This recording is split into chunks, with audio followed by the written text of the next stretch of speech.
আসসালামু আলাইকুম everyone. I hope সকলে অনেক ভালো আছো। আজ আমি তোমাদের জন্য নিয়ে এসেছি খুবই ইন্টারেস্টিং একটি উপন্যাস, নাম প্রণয়ের অমল কাব্য। তো বেশি কথা না বাড়িয়ে চলো শুরু করা যাক প্রথম পর্ব।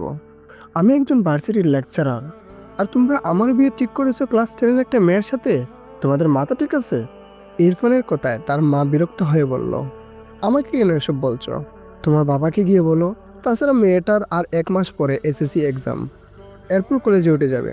চিন্তা করো না। ইরফান আগে কথা বলতে পারছে না ঠিক করে। 27 বছরের তাগড়া যুবক সে। বিয়ে করবে না এমন তো বলেনি, কিন্তু তাই বলে একটা বাচ্চাকে বিয়ে? ভাবতেই পারছে না, অসম্ভব। ডান হাতে 2 আঙুল দিয়ে কপালে স্লাইড করতে লাগলো। মেজাজি চুলগুলো কপাল ছুঁয়ে নেমে এসেছে। কনুই পর্যন্ত শুটানো হাতা, কনুই থেকে হাতের কবজি পর্যন্ত। হাতের রোগগুলো ফুলে ফেপে উঠেছে রাগের প্রভাবে। কপাল থেকে আঙুল সরিয়ে জাকরা চুলের বাজে একবার হাত চালিয়ে নিজেকে শান্ত করার বৃথা চেষ্টা চালালো, তবে তাতে সফল হলো না বিন্দুমাত্র। হঠাৎই বসা থেকে দাঁড়িয়ে উঠে আওয়াজ তুলে রাগে মিশ্রিত কণ্ঠে বলে, আই থিঙ্ক তোমার আর বাবার ব্রেন ড্যামেজ হয়েছে, তাই একটা বাচ্চাকে আমার কুলে তুলে দিতে চাইছো। রেডি হয়ে থাকো, আমি তোমাদের ডক্টরের কাছে নিয়ে যাব, ওকে? ইরফান নেওয়াজের মা রুমা নেওয়াজ ছেলের কথায় তবদা খেয়ে চেয়ে আছে। তুমি লিমিট ক্রস করছো ইরফান, এটা কি ধরনের কথা? তোমার বাবা আর মেয়ের বাবা ছোটবেলায় একসাথে পড়েছে, খুব ভালো বন্ধু ছিলেন তারা। এরপর হঠাৎই মেয়েটার বাবা মারা গেল। মেয়ের মা তাকে নিয়ে চিন্তায় থাকে। তাছাড়া তোমার বাবার বন্ধু তোমার বাবাকে অনেক হেল্প করেছে, তার সামান্য প্রতিদান এভাবে দিতে চাইছে, তুমিও মেনে নাও। ইরফান দুহাতের মাথার চুল টেনে বলল, উফ, বাবার ঋণ শোধ করবে তো আমাকে কেন বলির পাটা বানাচ্ছে? যেহেতু বাবার ঋণ শোধ করতে হবে, তো বাবাই বিয়েটা করে নিক। আমি কোনো বাচ্চাকে বিয়ে করে তাকে কুলে তুলে ফিডার খাওয়াতে পারবো না, সরি। ছেলের কথা রোমানে আজ বিস্ময়ে চোখ বড় বড় করে তাকালো। ইরফানকে দমকে বলল, কি বলছো, বুঝে বলছো? ইরফান নিজেও তমতম খেয়ে গিয়েছে কথাটা বলে। রাগে কি বলে ফেলেছে নিজেই বুঝতে পারেনি। মাথা নিচু করে চোখ বুজে ফুস করে শ্বাস ফেললো। পেছন থেকে ইরফানের বাবা তারেক নিউজ গম্ভীর গলায় বলে, তোমাকে বিয়েটা করতে হবে ইরফান। তোমার কোনো ফ্রেন্ডকে ইনভাইট করতে চাইলে করতে পারো। আগামীকাল রাতের মধ্যেই আমরা বৌমাকে নিয়ে রওনা হব ইনশাল্লাহ। ইরফান অদ্ভুতভাবে তার বাবার দিকে তাকালো। 2 দিন হলো গ্রামে এসেছে তারা, মূলত ইরফানের ফুফুর বাড়ি গ্রামে। মাঝে মাঝে আসা হয়, তবে এইবার এসে তার গলায় বাচ্চা ঝুলিয়ে দিবে জানলে এই গ্রামে পা রাখতো না। বাবার দিকে তাকিয়ে রেগে বলল, বাবা, তুমি কি জানো তোমার ফ্রেন্ডের মেয়ের জন্য আমার চাকরি চলে যেতে পারে, এরপর তুমি আমার সাথে একটা বাচ্চাকে জড়াতে চাইছো? তারেক নিউজ ভাবলেন ছেলের কথা ফেলে দেওয়ার নয়, সময় নিয়ে কি যেন ভাবলেন। এরপর গম্ভীর গলায় বললেন, তোমার ভার্সিটিতে কেউ না জানলেই তো হলো। ও আমার মেয়ের পরিচয় থাকবে। মেয়ের বয়স হলে তোমাদের আনুষ্ঠানিক বিয়ে হবে ইনশাল্লাহ। তোমার ভার্সিটির সবাই তো বাসায় এসে তোমার বউকে দেখছে না, তাই না? ইরফান হাত মুষ্টিবদ্ধ করলো। রাগে তার শরীর কাঁপছে। বাবার কথার পিঠে শুধু বলল, আমি কোনো বাচ্চাকে বিয়ে করতে পারবো না, সরি বাবা, আমি আজকেই বিয়ে করব। এই বলে হন হন করে ঘর থেকে বেরিয়ে যায়। তোর বাইকের চাবিটা দে। ইরফানের কথায় শুদ্ধ ভ্রুকুচকে তাকালো। সে বাড়ির সামনে রাস্তায় দাঁড়িয়ে আছে, মূলত বাজারের দিকে যাবে বলে। বাইক নিয়েই যাবে। ইরফান শুদ্ধর মামাতো ভাই। শুদ্ধ ইরফান একই ইউনিভার্সিটির লেকচারার। শুদ্ধ ঢাকাতেই তাকে চাকরির সুবাদে ছুটি পেয়ে ইরফানদের সাথে নিয়ে তাদের বাড়িতে এসেছে। আগামীকাল একসঙ্গেই আবার ব্যাক করবে। পকেট থেকে বাইকের চাবি বের করে ইরফানের দিকে ভাড়িয়ে দিয়ে বলল, বাজারের দিকে যাব, তুই বাইক চালাবি? ইরফান কোনো কথা বলল না। শুদ্ধর হাত থেকে বাইকের চাবি নিয়ে বাইকে উঠে বাইক স্টার্ট দেয়। শুদ্ধ ব্রু কুচকালো। ইরফানের কি হয়েছে? মনে হচ্ছে রেগে আছে। বাইকে উঠে বসার জন্য এক পা তুললে ইরফান বাইক এক টান দেয়। শুদ্ধ ডান পা টাস করে মাটিতে পড়ে যায়। ছেলেটা তপ দেখে চেয়ে থাকে ইরফানের হাওয়ার বেগে চলে যাওয়ার পথে। উল্টে পড়তে পড়তে বেঁচেছে। এত বড় ছেলে হয়ে এভাবে মুখ তুবড়ে পড়লে মানিজ্জত কিছুই থাকতো না। দাঁত কিরমির করে তাকিয়ে রইল ইরফানের অদৃশ্য হওয়ার পানে। কার উপর রেগে আছে কে জানে। সেসব রাগ তার কাছে এসে ঝেড়ে গেল। মামার ডাকে শুদ্ধর হুঁশ ফিরে। তারেক নেওয়াজ গম্ভীর গলায় বলে, তোমার ভাইকে বুঝাবে আগামীকাল যেন আমাকে অপমান হতে না হয়, বুঝেছ? শুদ্ধ মাথা নাড়ল, মানে বুঝেছে, কিন্তু কি বুঝাবে সেটাই তো বুঝলো না। আমতা আমতা করে প্রশ্ন করলো, মামা বলছিলাম ইরফানকে কি বুঝাবো? তারেক নেওয়াজ যেতে যেতে বলল, আগামীকাল তোমাদের গ্রামের এক মেয়ের সাথে ইরফানের বিয়ে।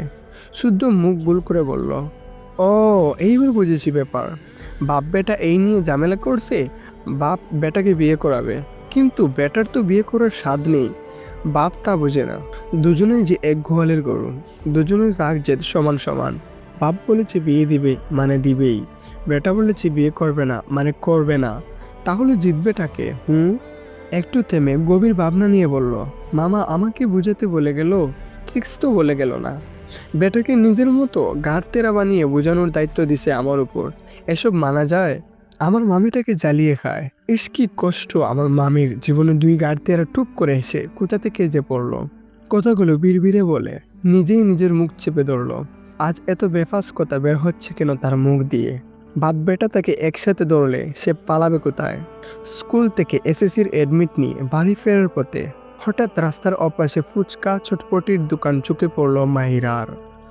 অনেকদিন পর এই বুড়ো দাদুকে দেখলো। কোথায় হারিয়েছিল কে জানে। যদিও তার স্কুলে আসা হয় না। ফাইনাল এক্সামের খুব বেশি দেরি নেই। যাক, আজ তো সে আর এই দাদু দুজনেই হাজির, তার পছন্দের ফুচকা চটপটি নিয়ে। পেট পুরে খেয়ে তবেই আজ বাড়ি ফিরবে।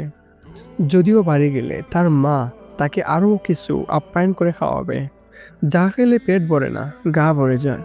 মায়ের হাতের স্পেশাল খাবার, যার নাম মার ছাড়া আর কি বা হবে। এসব ভাবনা আপাতত বাদ রাখলো। ফুচকার দিকে তাকিয়ে জিভে জল চলে আসলো। কার্টুনের মতো জিভ বের করে শব্দ করতে ইচ্ছে করলো, কিন্তু এটা তো রাস্তা।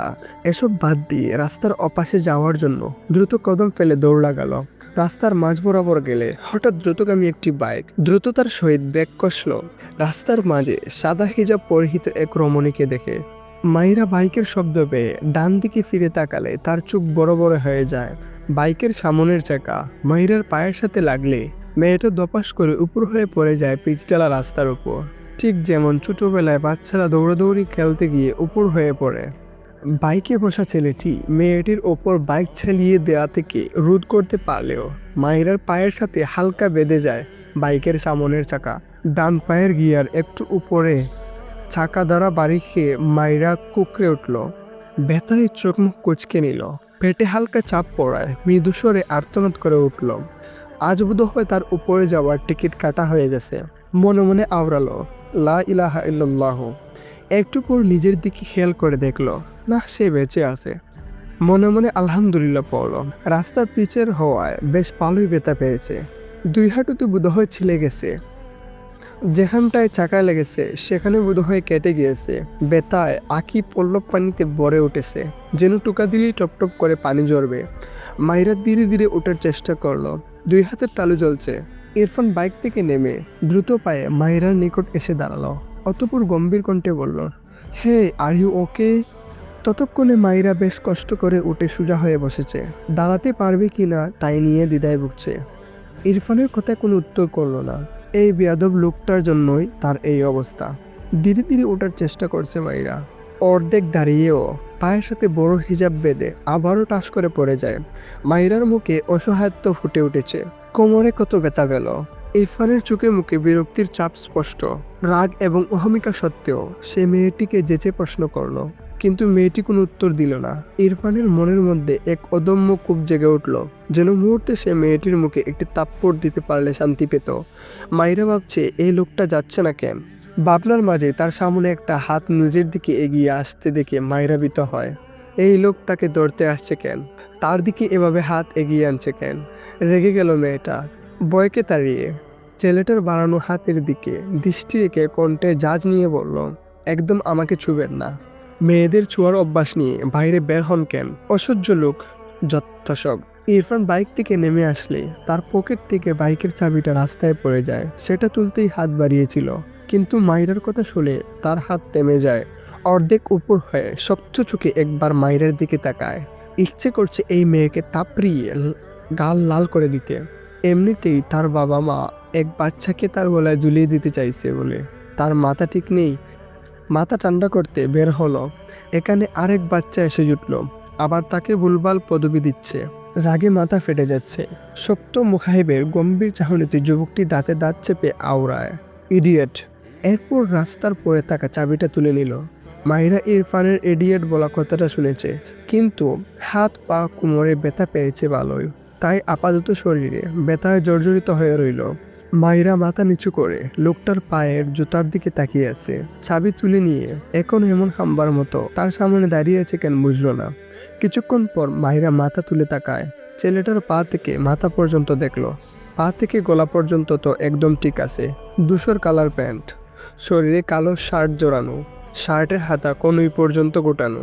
কিন্তু মাথার দিকে নজর পড়তে মাহিরার চোখ বড় বড় হয়ে গেল। ঠোঁট দুটো আপনা আপনি ফাঁক হয়ে গেল। এটা মানুষ? সুস্থ মানুষ নাকি পাগল? পা থেকে গলা পর্যন্ত তো সুস্থই লাগে, কিন্তু মাথার চুল এত বড় কেন? মাইরা এভাবে কাউকে দেখেনি। ছোটবেলায় হয়তো পাগলদের দেখেছিল। এও কি পাগল নাকি? ছেলেটার চোখের মনি বাদামি, গায়ের রং উজ্জ্বল ফর্সা, কালো কিচকিচ চাপ দাড়ি, গার সমান মাথা ভর্তি জাকরা চুল, মুখাবয়বে গম্ভীর্যের চাপ। ইরফান ফোন কানে নিয়ে কার সাথে যেন কথা বলছে। মাইরা বিরক্ত হয়ে ধীরে ধীরে বেশ কসরত করে উঠে দাঁড়ালো। ভালোই ব্যথা পেয়েছে মেয়েটা। ডান হাত তুলে কোমরের এক পাশে রেখে বাম পায়ের উপর সব বর দিয়ে দাঁড়ালো। ইরফান বাম হাত পকেটে গুজে ডান হাতে ফোন কানে নিয়ে কথা বলছে খুব সিরিয়াস মোডে। অবশ্য ইরফান মানেই সিরিয়াস। তার সামনে কেউ জোকস পড়লেও তার শক্ত মুখবয়ব থেকে নড়চড় হয় না। মাইরার কেন যেন রাগ লাগলো। চেঁচিয়ে উঠল, লাইসেন্স বিন বাইক চালাতে এসেছেন কেন মিস্টার? ইস, আমার হাত পা কোমর সব ভেঙে দিল। মাইরার কথা ইরফান বুকুচকে তাকালো মাইরার দিকে, গম্ভীর গলায় বলল, ওকে ভাই। এরপর কল কেটে ফোন পকেটে রাখে মাইরার দিকে তাকিয়ে বলে, হোয়াট? মাইরা রেগে বলে, বদির নাকি? একটা মেয়ের অ্যাক্সিডেন্ট ঘটিয়েছেন আপনি, আর এখন হোয়াট ফোয়াট করছেন? ইরফান আঙুল উঠিয়ে শক্ত গলায় বলে, হেই লিসেন, জাস্ট স্টপ। মাইরা বিরক্ত হলো। বাদামি চোখের মনি, চাপ দাড়ি, জঙ্গলিদের মতো গাঢ় সমান বড় বড় জাকরা চুল বলা ছেলেটা ইংরেজদের মতো শুধু ইংলিশ চর্চে। মাইরা কণ্ঠে জাজ ঢেলে বলল, এই বিদেশি বিলাই, বাংলাদেশে ইংরেজদের কোনো জায়গা নেই। বাংলাদেশে থাকতে হলে বাংলা বলুন। ইরফান হাত মুষ্টিবদ্ধ করে চেয়ে আছে মাইরার পানে। মাইরা একটু ভয় পেল হয়তো। ইরফান শক্ত কণ্ঠে বলে, আর একটা বাজে কথা বললে তাপড়িয়ে সব দাঁত ফেলে দিব, স্টুপিড গার্ল। কথাটা বলে আর এক সেকেন্ডও দাঁড়ালো না। দ্রুত পায়ে বাইকে উঠে বাইক স্টার্ট দিয়ে মাইরার পাশ কাটিয়ে চলে যায়।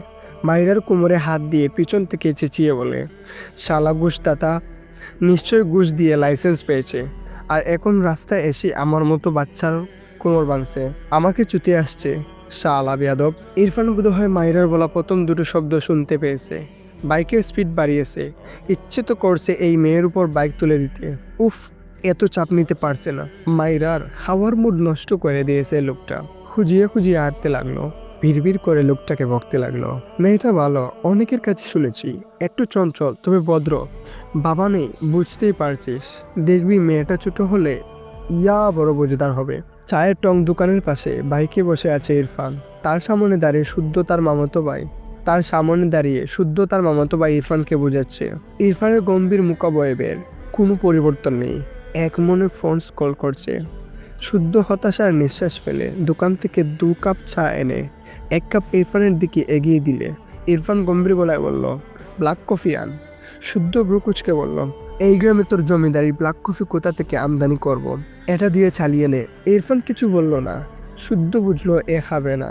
নিজেই 2 কাপ চা সাবার করলো দাঁড়িয়ে দাঁড়িয়ে। এরপর কাপ দুটো রেখে এসে বলছিলাম বিয়ে তো হবেই, মেয়েটাও বাচ্চা, তুই চুলগুলো এবার না হয় কেটেই ফেল, নয়তো বাচ্চাটা ভয় পাবে। ইরফান কথাটা শুনে শক্ত চোখে শুদ্ধর দিকে তাকালো। রাতের অন্ধকারে চায়ের দোকানের মৃদুভাবে আলো ইরফানের মুখে এসে পড়েছে। শুদ্ধ দেখলো ইরফান তার দিকে খেয়ে ফেলা চোখে তাকিয়ে আছে। শুদ্ধ মেকি এসে বলল, মিস্টেক, তোকে তামিল মুভির নায়কদের মতো লাগছে রে। বাচ্চাটা তোকে দিকে কেরাস খাবে, মানে ক্রাশ, সত্যি বলছি। ইরফান তার ডান হাতে শুদ্ধর কলার ধরে মেজাজি গলায় বলে, আমি কোনো বাচ্চাকে বিয়ে করব না, আর একটা বাড়তি কথা বললে তোর গ্রামেই তোকে বালিচাপা দিয়ে দিব।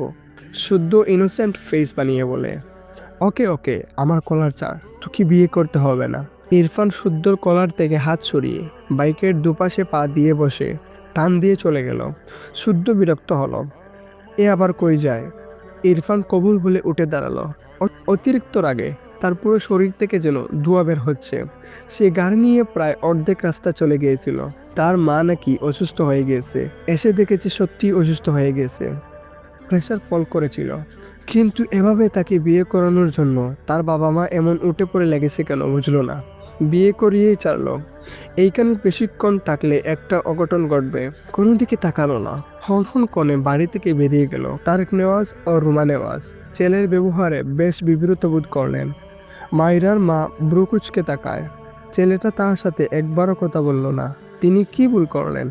তারেক নেওয়াজের দিকে চোখ পড়তেই এসব ভাবনা দূর হয়ে গেল। লোকটা তার প্রাক্তন স্বামীর বন্ধু কম, ভাই বেশি।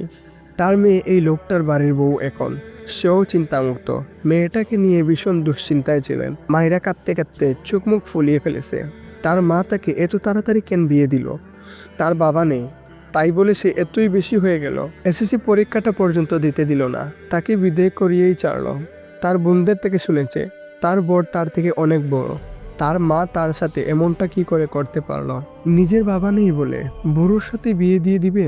ভাবনার মাঝে মাইরার মা মাইরার ঘরে এসে মেয়ের মাথায় হাত বোলায়।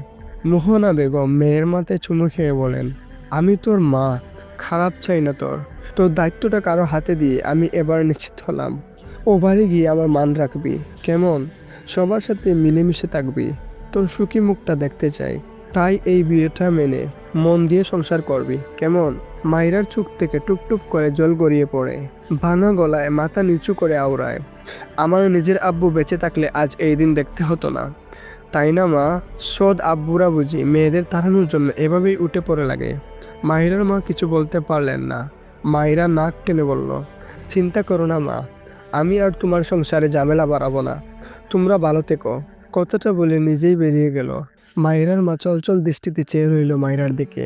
মাহিরার বাবা মারা যাওয়ার 2 বছরের মাথায় তাকে আবারও বিয়ে দিয়ে দেয় তার বাসা থেকে।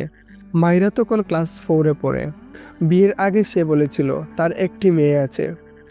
প্রথম ভালোই চলছিল, কিন্তু যতদিন যেতে লাগলো তার স্বামীর জন্য মাহিরার প্রতি বিরক্তির মাত্রা বাড়তে লাগলো। মাহিরাকে সে ভালো রাখতে পারেনি, মা হয়েও। এখন মেয়ের একটু সুখের আশায় মেয়েটাকে ভালো ফ্যামিলির হাতে তুলে দিতে পেরে হাজার কষ্টের মাঝেও ভালো লাগলো। অন্তত এই বাসায় মাহিরা যেভাবে থেকেছে এর চেয়ে তো ভালো থাকবে। মা হয়ে আর কী বা চায় মেয়ের জন্য? আমাকে ব্ল্যাকমেল করে বিয়ে করিয়েছে, ভালো কথা, তবে এর সাথে সংসারটা আমি করতে পারবো না, এটা মাথায় রেখো। বিয়ে করিয়ে ছেলের বউ পেয়েছো, এবার তোমরা দুজনেই ওর সাথে সংসার করো বসে বসে। এই বাচ্চাকে যেন আমার আশেপাশে না দেখি। আই রিপিট, ওকে আমার আশেপাশে যেন না দেখি। কথাগুলো বলেই হন করে নিজের রুমে গিয়ে টাস করে দরজা লাগিয়ে দিল ইরফান নেওয়াজ। রুমা নেওয়াজ, তারেক নেওয়াজ দুজনেই হতভম্ব চোখে চেয়ে রইল তাদের ছেলের পানে। মাইরার মাথায় ঘুমটা টানা, মাথা নিচু, চোখ থেকে টুপটুপ করে পানি গড়িয়ে পড়ছে। যার সাথে বিয়ে হয়েছে তার মুখটাই দেখেনি। তার আগে এমন তিক্ত বাক্য শুনে মাহিরার ছোট্ট হৃদয়টা ব্যথায় ভরে উঠল। তো আজকে পর্ব এই পর্যন্ত। যদি ভিডিওটি ভালো লাগে তাহলে ভিডিওতে একটি লাইক এবং পরবর্তী এপিসোড পাওয়ার জন্য চ্যানেলটিকে সাবস্ক্রাইব করতে পারো। আর অবশ্যই তোমার মতামত কমেন্টের মাধ্যমে জানাতে পারো। আগামী পর্ব অতি শীঘ্রই আসছে। সে পর্যন্ত ভালো থেকো, সুস্থ থেকো, টেক কেয়ার, আল্লাহ হাফিজ।